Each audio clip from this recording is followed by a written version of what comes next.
Hello, welcome, good evening student. तो आज की इस वीडियो में हम आपका स्वागत करते हैं, ठीक है, इस स्टडी नॉलेज चैनल पे। तो आज की इस वीडियो में हम आपको कक्षा 12 जो कि एनसीईआरटी पैटर्न पे चलाया जा रहा है, आपको पता है।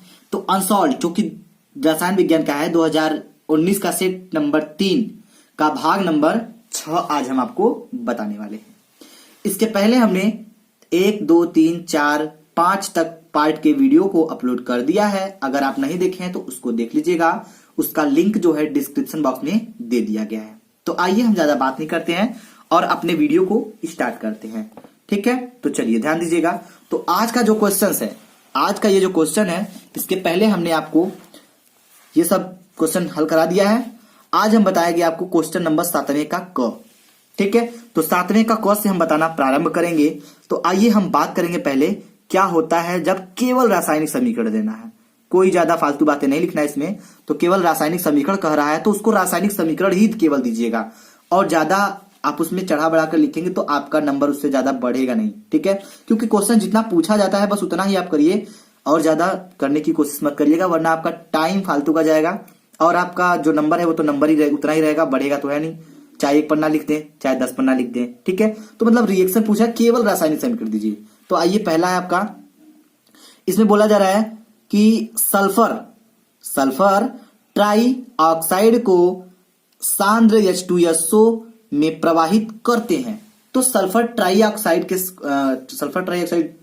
को हम क्या करेंगे, उसमें सांद्र H2SO4 में प्रवाहित करते हैं तो क्या होता है, ठीक है। तो आइए हम भी जरा इसको प्रवाहित करके देखते हैं क्या बनता है, ठीक है। चलिए तो देखिए, तो पहले हम क्या करेंगे, सल्फर ट्राई ऑक्साइड का सूत्र लिखेंगे। तो सल्फर ट्राई ऑक्साइड का सूत्र क्या होता है, बहुत लोग को पता नहीं होगा। जिसको पता है वो तो कर लेगा, जिसको नहीं पता है वो समझिए यहां से, ठीक है। तो पहला है ये सल्फर ट्राई ऑक्साइड। सल्फर तो पहले सल्फर लिखेंगे, ट्राई ऑक्साइड बोला है तो ट्राई मतलब 3 होता है केमिस्ट्री की भाषा में, ठीक है। तो ऑक्साइड बोला है तो ओ कितना होगा आपका, 3 होगा। तो ये जगह ट्राई ऑक्साइड, ठीक है। प्लस अब एक चीज ध्यान दीजिए, आप क्या करना है, इसमें प्रवाहित करना है आपको क्या, H2SO4। तो कर लेते हैं H2SO4, ठीक है। इसका नाम हो जाएगा sulphur try oxide. Sulphur try oxide, ठीक है, सल्फर ट्राई ऑक्साइड। और ये क्या है, सल्फ्यूरिक एसिड। तो इसको लिखेंगे सल्फ्यूरिक अम्ल, ठीक है। अब देखिए इसका हम कराएंगे रिएक्शन, ठीक है। तो ध्यान से देखिएगा, इसमें कराने पे क्या बनेगा आपका, ठीक है, यही ना पूछा जा रहा है। तो H कितना है, 2 ठो, लिखेंगे H2, ठीक है। यस कितना है, 1 खो है और 1 खो यहां पे है, कितना हुआ, 2 ठो। तो H2S2। अब O कितना है, 4 ठो यहां पे, 3 ठो यहां पे, O कितना हुआ, 7। H2S2O7। इसका नाम क्या हो जाएगा, इसका नाम हो जाएगा ओलियम। ये आपका बन गया क्या, ओलियम। तो आप कह सकते हैं कि जब हम सल्फर ट्राइऑक्साइड में H2SO4 प्रवाहित करते हैं तो हमारा क्या बनता है, ओलियम बनता है, जिसका सूत्र क्या होता है, H2S2O7। आगे बात समझ में। चलिए तो अब चलेंगे हम नेक्स्ट क्वेश्चन पे। तो आइए समझेंगे पहले नेक्स्ट क्वेश्चन कह क्या रहा है, पहले वो समझेंगे हम, ठीक है। तो आइए देखिए ध्यान से। तो आपका जो अगला है सेकेंड नंबर पे, इसमें बोला जा रहा है कैल्शियम फ्लूओराइड, ठीक है। कैल्शियम फ्लूओराइड में सांद्र H2SO4 मिलाते हैं।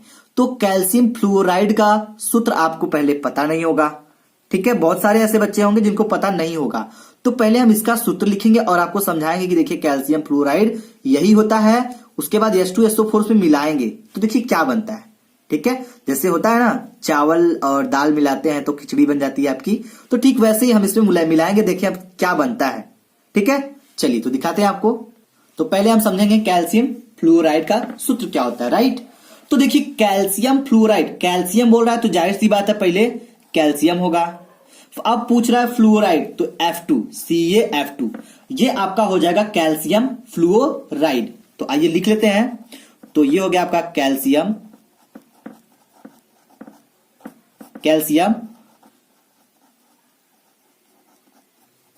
फ्लोराइड। ठीक है, कैल्शियम फ्लोराइड हो गया। अब हम इसमें मिलाएंगे आपका H2SO4, ये होता है सल्फ्यूरिक एसिड, ये भी पता है, सल्फ्यूरिक एसिड। देखिए हम लिख रहे हैं तो आपका भी हक बनता है कि आप भी इसको नोट कर सकते हैं। ठीक है, क्योंकि अगर आपको कहीं इसका सूत्र नाम नहीं पता रहेगा तो आप डाउट भी पढ़ सकते हैं। ठीक है, तो आप इसका नाम भी अच्छे से नोट करते हुए आगे बढ़े। ठीक है, चलिए अब इसमें ये हम प्रवाहित करेंगे या मिलाएंगे तो क्या बनेगा हमारा, यही हमको समझना है। ठीक है, तो ध्यान दीजिएगा, यहां से Ca निकालेंगे और यहां से SO4 निकालेंगे तो निकलेगा क्या निकलेगा, CaSO4। अब क्या बच गया आपका, F2 बच गया है, H2 बच गया है, बचा है ना। चलिए, तो जब हमारा 2 ठो H2 बचा है और 2 ठो F2 मतलब दोनों 2 ठो है, तो हम इसको प्लस करके 2HF लिख सकते हैं, बिल्कुल लिख सकते हैं। तो 2HF हम लिख सकते हैं। ठीक है, तो अब हम जरा इसका नाम देख लेते हैं। ठीक है, तो इसका नाम हो जाएगा कैल्शियम सल्फेट। तो इसका नाम हो जाएगा कैल्शियम सल्फेट। ठीक है, अब देखिए ये हो गया कैल्शियम सल्फेट, और 2HF का मान क्या हो जाएगा, नाम क्या हो जाएगा, ये देखिए, इसको हम बोलेंगे हाइड्रोजन फ्लोराइड। ठीक है, क्योंकि हाइड्रोजन है और F से फ्लोराइड है, तो लिखो, इसको लिखेंगे हाइड्रोजन फ्लोराइड।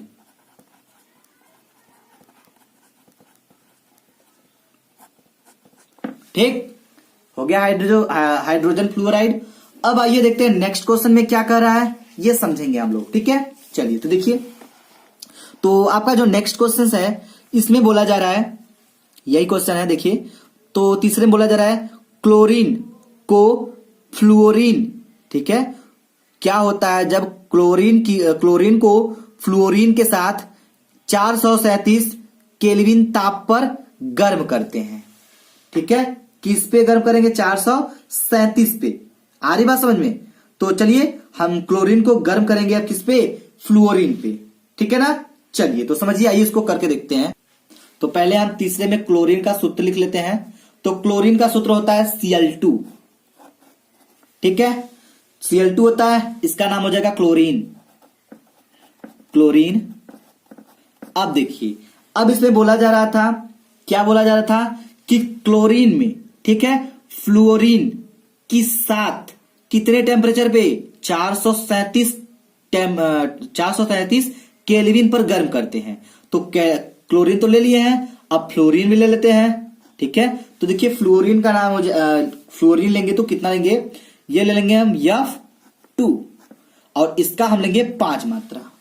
आई बात समझ में ना। तो ये हो जाएगा फ्लोरीन, इसको भी लिख दीजिए, इसको लिखेंगे फ्लोरीन। ठीक है, क्लोरीन और फ्लोरीन लिख सकते हैं। ठीक है, देखिए इसमें लिखा है फ्लोरीन, तो फ्लोरीन को ही फ्लोरीन लिखा जाता है ना, लिखने का अपना अपना स्टाइल होता है, कोई कैसे भी लिख सकता है। तो देखिए ये क्लोरीन है, ये फ्लोरीन है। अब हम इसको करेंगे गरम। टेम्परेचर कितना होगा आपका, 437 केल्विन। ठीक है, 437 केल्विन टेम्परेचर होगा। अब आइए इसके आगे हम इसको गर्म करेंगे तो क्या बनेगा ये समझेंगे। तो F कितना है आपका, 5 दूनी के 10 ठो F है। Cl कितना है, 2 ठो। तो अगर ये दोनों, देखिए Cl कितना है, 2 ठो है, तो इसके आगे 2 लगा के हम Cl लिख देते हैं। कंप्लीट हुआ Cl आपका, Cl2 है तो यहां 2 Cl लिख दिए, हो गया। अब बात करेंगे F की, आपकी F है 10 ठो, तो अगर हम यहां F5 लिख दें तो हो जाएगा 10 ठो। 5 दूनी के 10, 5 दूनी के 10, तो 10 ठो F कंप्लीट इधर भी है और 10 ठो इधर भी कंप्लीट है। Cl2 2Cl मतलब कंप्लीट, एकदम टोटल रिएक्शन जो आपका दोनों तरफ का है एकदम बैलेंस्ड है।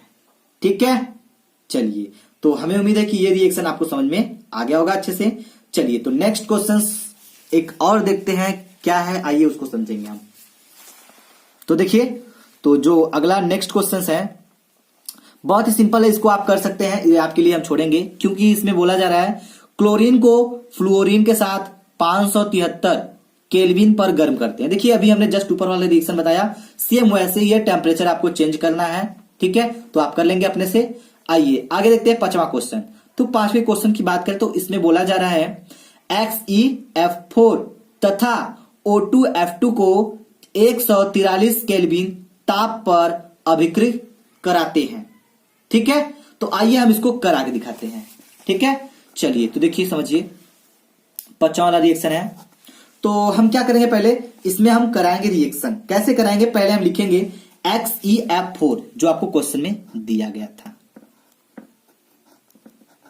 हो गया XeF4 प्लस क्या करेंगे, अब इसमें हम O2F2 को ऐड करेंगे। O2F2 हो गया। चलिए अब हम इसका रिएक्शन यानी क्रिया कराएंगे तो क्या बनेगा, X कितना है आपका, Xe को Xe लिख देंगे हम। ठीक है, अब F कितना है ये समझना है। 4 ठो यहां पे है, 2 ठो यहां पे है, तो F कितना हो जाएगा, F हो जाएगा 6 ठो। XeF 6 हो गया। अब क्या बच रहा है आपका, केवल यही बच रहा है, यही बच रहा है ना। जब ये बच रहा है तो इनको इधर चुप्पे से लिख देंगे O2। ठीक है, चुपके से लिखने का मतलब कि आप समझ रहे हैं, जो बच रहा है उसको आराम से लिख देंगे, कोई घबराने वाली बात ही नहीं है। तो ये हो गया आपका रिएक्शन। ठीक है, और हमें उम्मीद है कि ये आज का जो टॉपिक है आपको बहुत ही अच्छे से समझ में आ गया होगा। तो आइए हम थोड़ा सा और आगे प्रोसीड करना चाहेंगे। तो अथवा करके क्वेश्चन कुछ दिया गया है, आइए उसको देख लेते हैं थोड़ा सा। ठीक है, तो इसमें बोला जा रहा है, अथवा में है, आप निम्नलिखित को कैसे प्राप्त करेंगे। चलिए, अगर आपको पूछा जाए कि आप खिचड़ी कैसे प्राप्त करेंगे, तो आप बोलेंगे ना दाल और चावल मिलाकर ऐसे बने, कुछ प्रोसेस तो होता होगा। तो ऐसे ही बोला जा रहा है फेरस सल्फेट से फेरिक सल्फेट कैसे प्राप्त करेंगे। तो आइए हम प्राप्त करके दिखाते हैं आपको। ठीक है, चलिए तो देखिए। तो पहले हम लिखेंगे फेरस, चलिए तो अथवा वाला है तो यहां लिख देते हैं अथवा। ठीक है, अथवा का पहला वाला। ठीक है ना, चलिए तो फेरस सल्फेट का पहले हम क्या करेंगे, सूत्र लिखेंगे। तो आइए लिख लेते हैं। तो हो जाएगा Fe, ठीक है, FeSO4। इसका हम लेंगे 2 मात्रा। ये हो गया आपका फेरस सल्फेट, ये फेरस ये सल्फेट, तो हो जाएगा फेरस सल्फेट। ठीक है, अब देखिए कैसे प्राप्त करेंगे, यही पूछा है ना। तो हम क्या करेंगे, इसमें H2SO4 और H2O2 की हम इसमें क्रिया कराएंगे। तो आइए कराते हैं। तो कराएंगे प्लस H2SO4, ठीक है, प्लस H2O2 हो गया। अब इन्हीं की क्रिया कराएंगे तो हमको मिलेगा आपका क्या, फेरिक सल्फेट। तो आइए ध्यान देखिए, Fe कितना आपका 2 ठो है। ठीक है, तो यहां लिखेंगे Fe2। ठीक है, अब देखिए SO4 कितना है, 3 ठो है। अब पूछेंगे कैसे 3 ठो है, तो यहां आगे 2 लगा है ना, तो ये 2 हो गया। SO4 टोटल मिलाएंगे, ये चीज हमारा 2 ठो है। कैसे है, आगे 2 लगा है तो 2 ठो ये हो गया और 1 ठो यहां हो गया, 3 ठो हो गया। तो लिखेंगे SO4 3 लिखेंगे ना। चलिए समझ में आ रहा है ना आपको, तो इसको हम ऐसे लिख देंगे। तो ये हो जाएगा आपका फेरिक सल्फेट, फेरिक सल्फेट। और एक चीज छोटी सी बात करें कि आपका बचा क्या है और निकल क्या रहा है। ठीक है ना, ये भी तो बात बनता है। चलिए, तो यहां आपका जो यच है कितना है, 2 ठो है, 2 ठो यहां पे है। तो यच आपका हुआ 4 ठे। ओ कितना हुआ, खाली 2 ही है ओ। तो यहां से हम क्या निकाल सकते हैं, यहां से हम निकाल सकते हैं 2H2O प्लस 2H2, 4 ठो हाइड्रोजन कंप्लीट। ओ कितना है, 2 ठो, तो बस ओ लगा देंगे, 2 आगे लगाइए तो हो जाएगा आपका जल। बन गया ना। चलिए, हमें उम्मीद है कि आपको ये रिएक्शन समझ में आ गया होगा। तो आइए बात करेंगे इसके नेक्स्ट क्वेश्चन पे। ठीक है, तो आइए ध्यान से देखिएगा क्वेश्चन। तो इसके बाद वाला जो क्वेश्चन है इसमें पूछा जा रहा है XeF4, यही है ना, XeF4 से XeO3 कैसे प्राप्त करेंगे। ठीक है, चलिए तो हम करके दिखाते हैं, ध्यान से देखिएगा। तो पहले हम लिख लेते हैं XeF4। ठीक है, तो इससे हमको प्राप्त करना है क्या, XeO3 याद करना है ना। चलिए, तो ये हो गया। इसका हम ले लेते हैं कितना मात्रा, इसका मात्रा ले लेते हैं 6 ठो, 6 ठो ले लिए। अब कराएंगे प्लस, ध्यान से देखिए क्या कराएंगे, इसका हम 12H2O के साथ हम इसका क्रिया कराएंगे। तो 12H2O हो गया। ठीक है, अब देखिए ध्यान से, तो क्या क्या निकलेगा, क्या क्या बनेगा, यही आपको समझना है। ठीक है, तो जो यक्स है आपका, ठीक है, यक्स हो गया, ए कितना है पूरा 6 ठो है ना 6 ठो। चलिए ये 6 ठो है, तो हम क्या करते हैं, यहां से 4 ठो हम बाहर निकाल लेते हैं। तो एक्स ई हम 4 ठो बाहर निकाल लिए। ठीक है, चलिए तो 4 ठो निकालिए, तो बचा कितना, 6 ठो था, 4 ठो निकालिए, 2 ठो बच गया। ठीक है ना, चलिए जो 2 ठो बचा है उसको हम यहां लिखते हैं 2xe। हो गया बात, तो ये 6 ठो कंप्लीट हो गया। और देखिए ओ कहां पे है, ओ यहां पे है, कितना है 12 ठो है, कितना है 12 ठो है, तो हम यहां ओ आपका 3 ठो निकाल लेंगे। तो समझिए क्या क्या खत्म हुआ, 6 ठो था, 4 ठो यहां पे, 2 ठो यहां पे, खत्म पूरा। ओ कितना है 12 ठो है, तो 3 दूना 6, O3 निकाल दी तो 3 दूना 6, 6 ठो ओ खप गया, ओ आपका बचा है आपकी 6 ठो, अभी 6 ठो बचा है वो। ठीक है ना, तो 12 था, 6 ठो खत्म हो गया, 6 ठो बचा है। अब देखिए आगे क्या होगा, आपका यच कितना है टोटल ये समझते हैं। यच आपका है 24 ठो, कितना है 24 ठो यच है। ठीक है, और एफ कितना है 4 छंग 24, तो मतलब आपका यच भी 24 ठो है, सॉरी 24 ठो है, और आपका यफ ये भी कितना है 24 ठो है। तो ये जो दोनों चीज है, ये दोनों कितने हैं 24 हैं। तो जब अगर ये दोनों 24 ठो हैं, तो इसको हम 24HF लिख सकते हैं, बिल्कुल लिख सकते हैं। ठीक है, अब आपका क्या बच रहा है इस पे बात करेंगे ना। चलिए, तो आपका ओ अभी 3 ठो 12 था, 6 ठो खप गया है, 6 ठो बचा है ओ। ठीक है, तो जो 6 ठो बचा उसको लिखेंगे O2, आगे 3 लगा देंगे, 3O2 हो गया, तो टोटल रिएक्शन बैलेंस हो गया। तो देखिए इससे हम इसको प्राप्त कर लिए, किसको प्राप्त करना था, XeO3 को प्राप्त करना था, तो यहां पे हम इसको प्राप्त कर चुके हैं। ये 2 मात्रा है। ठीक है, तो आप इसको ये समझ सकते हैं। हो गई बात, समझ में आएगी। चलिए तो अब चलते हैं नेक्स्ट क्वेश्चन की तरफ। तो आइए देखिए नेक्स्ट क्वेश्चन क्या है उसको समझते हैं। तो नेक्स्ट क्वेश्चन में बोला जा रहा है कॉपर सल्फेट से कॉपर सल्फाइड। ठीक है, कॉपर सल्फेट से कॉपर सल्फाइड। तो ये क्वेश्चन बहुत सिंपल है, तो हमें उम्मीद है कि ये क्वेश्चन आप अपने से कर लेंगे। ठीक है, तो ये क्वेश्चन भी आप अपने से कर लीजिएगा। अब बात करेंगे अगला क्वेश्चन क्या है, बेरियम एजाइड से बेरियम। तो बेरियम एजाइड क्या होता है पहले ये आपको जानना बहुत जरूरी है, उसके बाद आप बेरियम को पहचानेंगे। ठीक है, तो आइए हम बेरियम एजाइड से बेरियम को प्राप्त करके दिखाते हैं। ठीक है, चलिए तो समझिए ध्यान से। तो चलिए हम बेरियम एजाइड का पहले सूत्र लिखते हैं। ठीक है, चलिए तो समझिए Br। ठीक है, बेरियम एजाइड लिखना है। ठीक है ना, तो हो जाएगा आपका क्या BrN3, ये होता है बेरियम एजाइड। इसका हम लेंगे 2 मात्रा। ठीक है, ये हो जाएगा आपका बेरियम एजाइड। अब हम इससे प्राप्त करेंगे क्या,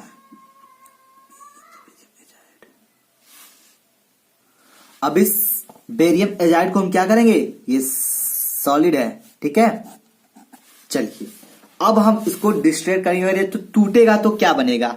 ठीक है, तो आपका बनेगा क्या, ध्यान से देखिए, बेरियम एजाइड से हमको बेरियम निकालना है, तो 2Br है, ये हो जाएगा 2Br। ठीक है, इस 2Br को हम ऐसे भी लिख सकते हैं, Br2 भी लिख सकते हैं, लिख सकते हैं नहीं, बिल्कुल लिख सकते हैं। तो ये हो जाएगा Br2। अब कितना है, यन आपका कितना है 3 दूना 6, 6 ठो यच है ना। चलिए जब आपका यच कितना है 6 ठो है, तो हम इसको कैसे लिखेंगे समझिए, 6 ठो यन है प्लस N2 निकल गया, अगर इसके आगे 3 लगा दें तो 3N2 निकल जाएगा, सॉरी 3N2 निकल गया, तो मतलब 3 दूनी के 6, तो ये आपका बन गया नाइट्रोजन। ठीक है, और ये हो गया बेरियम। तो इस बेरियम एजाइड से बेरियम आपका प्राप्त हो गया है। ठीक है, तो हमें उम्मीद है कि ये रिएक्शन आपको समझ में आ गया होगा। चलिए तो अब चलते हैं नेक्स्ट क्वेश्चन की ओर। तो आइए देखिए नेक्स्ट क्वेश्चन क्या है, आइए उसको समझते हैं। ठीक है, चलिए तो देखिए, तो अगला क्वेश्चन आपका है 5वां लास्ट है, अमोनिया से नाइट्रिक अम्ल कैसे प्राप्त करेंगे आप, अमोनिया से नाइट्रिक अम्ल। ठीक है, चलिए तो हमें उम्मीद है कि ये क्वेश्चन भी आपको आ ही रहा होगा। ठीक है, तो आप अपने से ये कर सकते हैं, अगर नहीं कर पाएंगे तो कोई बात नहीं, आइए इसको हम करके दिखाते हैं। ठीक है, बहुत इंपॉर्टेंट है, तो चलिए इसको समझते हैं। तो पहले तो हमें अमोनिया का सूत्र पता होना जरूरी होता है, ठीक है। तो अमोनिया का सूत्र होता है NH3, ठीक है। NH3 को हम लेंगे 4 मात्रा में, ठीक है, और प्लस O2 से क्रिया कराएंगे। O2 का मात्रा होगा 5 ठो, ठीक है। 5 O2 लेंगे तो हम इसका रिएक्शन कराएंगे, तो हमको क्या मिलेगा समझिए। ये आपका हो जाएगा अमोनिया, इससे क्रिया कराएंगे, ठीक है। तो देखिए ध्यान से, जब इससे क्रिया कराएंगे तो हमको क्या मिलेगा। N कितना है 4 ठो है, O कितना है 10 ठो है ना। तो हम यहां से 4NO सिंपल ही निकाल देंगे। निकल गया 4NO, तो 4 ठो N, तो 4 ठो N पूरा खत्म। NO कितना है 10 ठो है, तो यहाँ पे 4 ठो खत्म, 4 लगाए ना, 4 ठो O खत्म हो गया।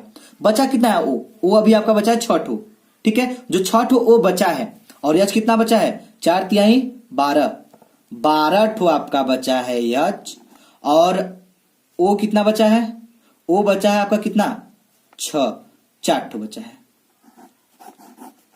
तो 12 ठो H बचा है, 4 ठो O बचा है। तो हम यहां से क्या निकाल सकते हैं, ठीक है। तो ध्यान दीजिएगा, तो हम यहां से निकाल सकते हैं आपका, सॉरी O आपका 4 ठो नहीं, O बल्कि आपका कितना बचा हुआ है 6 ठो है, ठीक है ना, 6 ठो है। कैसे, तो 5 दूनी के 10 हो गया ना। तो यहां हमने 4 ही निकाला है अभी ना, तो 6 ठो बचा ही है ना, ऐसे समझिए, ठीक है। चलिए प्लस अब क्या निकालेंगे हम, यहां से निकालेंगे 6H2O, तो 6 ठो O भी आपका निकल गया, और जो 12 ठो आपका हाइड्रोजन था 6 दूनी के 12, ये भी कंप्लीट हो गया, ठीक है। तो ये क्या बन गया, ये आपका बन गया नाइट्रिक ऑक्साइड, इसको बोलेंगे नाइट्रिक ऑक्साइड, ठीक है ना। आ रही बात समझ में। अब देखिए ये क्या हो गया, ये तो जल हो गया भैया, इसको वाटर लिख देंगे, ठीक है ना। अब देखिए क्या करेंगे, एकदम बेसिक तरीके समझिएगा। पहले तो हम क्या करेंगे, अमोनिया की क्रिया इनसे करा दिए तो हमको ये मिल गए भाई साहब। अब इनको लेके पीटेंगे, पीटने का मतलब इनसे क्रिया कराएंगे। ये 4 NO है तो हम 2 ही NO लेंगे, ठीक है। NO तो ले रहे हैं, ये तो बात समझ में आ रही है आपको, नाइट्रिक ऑक्साइड। अब 4 ठो ले 2 ठो ले, ये बात की बात है। तो हम यहाँ पे 4 ठो बना है तो 4 ही थोड़ी ले लेंगे, हम 2 ठो लेंगे, ठीक है। 2 NO, ठीक है, इसका नाम क्या हो गया नाइट्रिक ऑक्साइड, यही चीज है।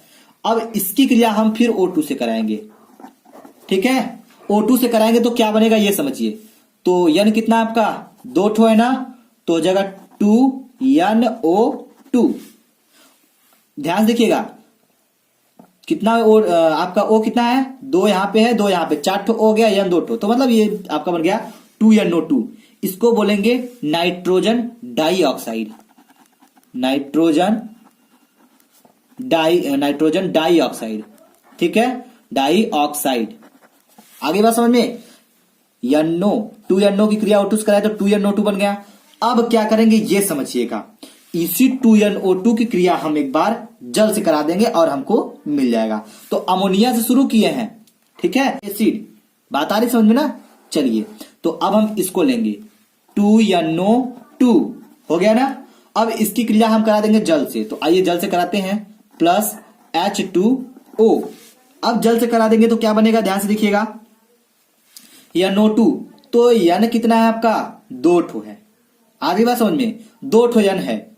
H कितना है 2 ठो है, मतलब 2 ठो N 2 ठो H एकदम कॉमनली है, क्योंकि 2 ठो N यहाँ पे 2 ठो H यहाँ पे है ना।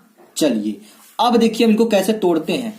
तोड़ने का मतलब ये है कि हमको नाइट्रिक एसिड बनाना है, नाइट्रिक अम्ल, यही ना बात है। चलिए तो जब आपका H आपका 2 ठो है तो यहां लिखेंगे H 1 खो H यहां, ठीक समझिएगा। N कितना है 2 ठो है, तो 1 खो N यहां और 1 खो N यहां, आई बात समझ में। अब देखिए O कितना है ये देखना है हमारा, H N सेट हो चुका है, O कितना है 2 4, 2 दूना 4, 4 2 6 ठो O है। अब ये 6 ठो O है तो हमको कैसे बांटना है ये हमें ही डिसाइड करना होगा, आ रही बात समझ में ना। चलिए तो कैसे होगा समझिए, सॉरी 6 ठो नहीं बल्कि 5 ठो है। कैसे देखिए, 2 दूनी के 4, 4 1 5, 5 ठो है ना। ध्यान दीजिएगा, जल्दीबाजी में मिस्टेक मत कर लीजिएगा, ठीक है। तो जब 5 ठो O है हमारे पास तो हमको नाइट्रिक एसिड का फार्मूला पता ही होता है, पता होगा तभी आप रिएक्शन करेंगे, ठीक है। देखिए जहां भी आप निकल रहे हैं कहीं के लिए तो आपको ये पता होना चाहिए कि हमको जाना कहां है, ठीक है, तभी आप सही जगह पे जा पाएंगे, वरना आप क्या हो जाएंगे, भटक जाएंगे। तो हमको पता होना चाहिए नाइट्रिक अम्ल के पास जाना है तो नाइट्रिक अम्ल होता कैसा है ये समझना जरूरी है, उसका सूत्र समझना जरूरी है। ये आप जानते रहेंगे तभी पहुंच पाएंगे। तो हमको पता है HNO3 होता है, तो इसको HN लिख दिए हैं, O 3 ठो यहां लिख देंगे। अब बचा 2 ठो O बचा है, तो 2 ठो O यहां लिख देंगे और यहां प्लस लगा देंगे। HNO3 ये हो गया आपका नाइट्रिक एसिड, ठीक। और ये आपका क्या हो जाएगा, ये नाइट्रिक एसिड हो जाएगा और ये हो जाएगा नाइट्रस एसिड, ठीक है। तो आप इस रिएक्शन को एक बार अपने से फिर से प्रैक्टिस करिएगा। आई होप, मुझे उम्मीद नहीं बल्कि पूरा विश्वास है कि ये रिएक्शन आपके दिमाग में फिट हो जाएगा। बस एक बार इसको प्रैक्टिस करके देखिएगा, ठीक है। चलिए, तो अगर ये क्वेश्चन समझ में आ गया तो वीडियो को लाइक करिएगा, शेयर करिएगा, कमेंट बॉक्स में हमको कमेंट करके जरूर बताइएगा। इसके आगे के जो क्वेश्चन है बाकी कुछ भी नहीं है, सिंपल ही है, आप अपने से कर सकते हैं, ठीक है। चलिए, तो अगर वीडियो आपको अच्छा लगता है तो प्लीज हमें कमेंट बॉक्स में आप कमेंट करके बता सकते हैं। अब हम मिलेंगे एक नए सेट के साथ। अगला सेट होगा आपका सेट 4, ठीक है। चौथा सेट हम जल्द से जल्द स्टार्ट करने वाले हैं। चलिए, तो वीडियो देखने के लिए धन्यवाद।